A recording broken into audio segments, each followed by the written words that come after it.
Welcome back to Inverted Aviators RC. Today we're going to be splitting a Wolfwhoop WT03 system into these separate camera and VTX parts. Let's get into it.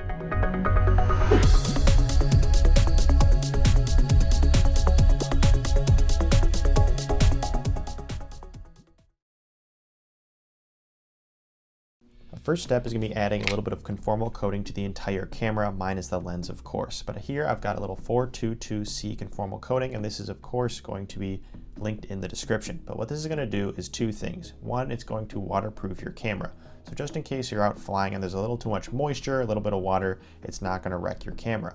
And number two, this is going to really lock in all of the little electronics on the board. So as we're cutting away at these pins, we're not accidentally damaging or removing any of the tiny micro electronics that's going on.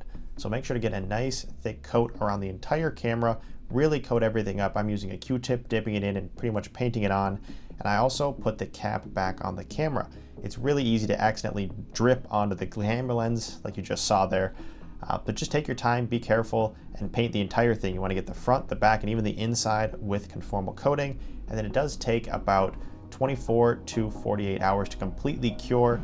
And you can even use a black light in order to make sure that the entire thing is covered, which as you can see what I'm doing here is just verifying that the entire surface is completely covered, which will not only protect your camera, but it'll keep all of the electronics safe as well. And after waiting that 24 to 48 hours, you can see I've got the entire camera completely covered. It's this nice matte blue finish, which is just the black light reflecting off the conformal coating, but I can tell that everything is covered and we can move on to step 2. The next step is going to be removing the pins on the top and the bottom of the camera that are securing the front camera lens to the back VTX. Now, this is where you should be extremely careful. I'm starting with an X-Acto knife, but I'm going to switch to a wire cutters here in a second. But all we're going to do is remove the little plastic casing and then snip the 3 pins that are connecting the front to the back. Take your time, be very careful, and go slow, because I have wrecked cameras by accidentally going too fast and wrecking one of the little micro electronic pieces that are on there. So be careful, go slow, and all you need is a little bit of wire cutters, and this should do the trick.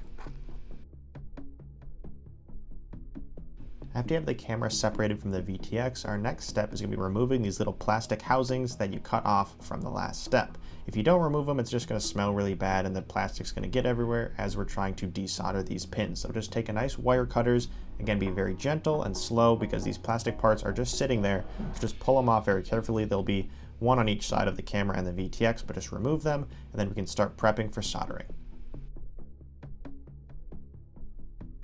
The last thing that we're going to have to remove are these pins that are sticking out from the camera and the VTX. Now that those plastic pieces are gone, you can take your soldering iron and once again be very careful that you're not hitting any of those little micro electronics throughout the camera or the VTX, but just apply a little bit of heat and pull straight down with a pair of tweezers and all these pins should be completely removed. Repeat that same process on the camera side and just be careful that you're not hitting any of the other electronics. Just remove those pins very carefully and we should be good. You can also clip off the power wire that initially came with the camera because we're going to resolder onto a different place.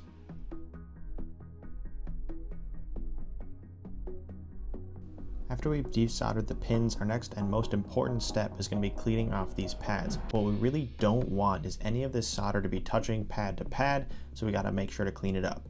Here I've got some wick as well as my soldering iron, and all I'm doing is applying heat and letting the wick take all of that solder away. We want to make sure that these pads are completely separated and completely clean. Repeat this cleaning process for both sets of pads on both the camera and VTX. We want to really make sure that there's no metal touching across these pads. Another technique that you can add into your cleaning process is taking a Q-tip and some rubbing alcohol and really cleaning up those pads after you've got all the solder removed. The alcohol is going to remove any of the extra little bits that have fried on from your soldering and it'll clean up those pads really nicely. I'm also using a toothpick to gently scrape away anything that might be touching, and I'm just verifying that these pads are completely separated before moving on to the next step. After you're sure that your pads are completely clean, we can start with the actual soldering of the wires. This is on the camera side.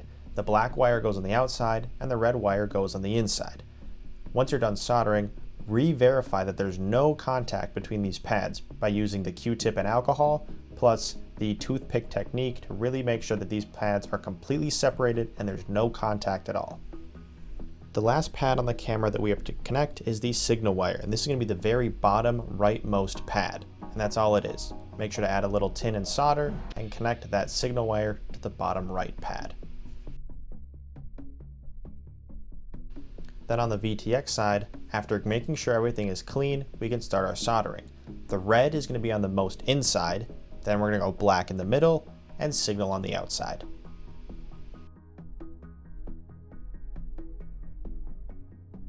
I connected both the camera and the VTX to standard servo wires because that's the easiest for me to test and verify that things are working, but any normal 3-pin connector should work.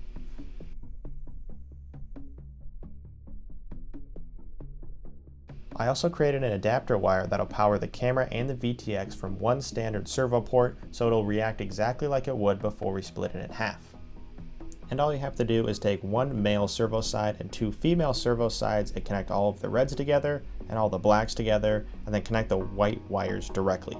So as you can see, black to black, red to red, and then the 2 white wires from the female side connect straight together. And that will get the signal from the camera directly to the VTX because it doesn't need to go through our servos at all. Then once you've triple and quadruple checked that no pads are touching and all of your wiring is good, you can plug in the VTX and the camera into our adapter wire that we just made, then plug it into whatever power you want, which this only handles 5 volts, so keep that in mind. Once you give it power, you should be getting the exact same signal feed that you got before you split it in half. And then for good measure at the very end, after you're done soldering everything together, I'd hit it one more time with a conformal coating just to really seal in all of your joints and make sure that no water or debris or anything gets into your camera.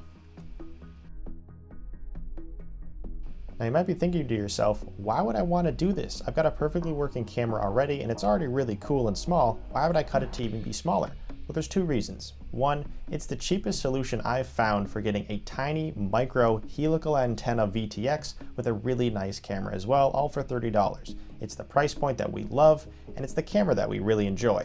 The second reason is if you have a project where you want to fit a tiny analog camera inside the cockpit, and you don't want to have that helical antenna sticking out the top, and you could really route that somewhere else, this is the mod that you want to do.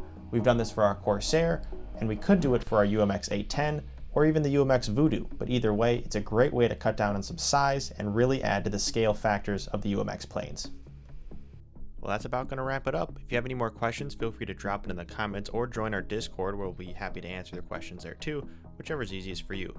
If you have any ideas on planes we should add this split WT03 system to, please let us know in the comments because it is really fun and it is really cool and makes a fun flying experience. We've already done it to a couple different planes already, but it's still really fun to see what you guys think. We're also dealing with a few new animations, new intros, new fun stuff, so if you like it, feel free to let us know. If you don't like it, don't let us know. That's going to be all from us. Thank you so much for watching. It's been Inverted Aviators RC, and see you guys next time.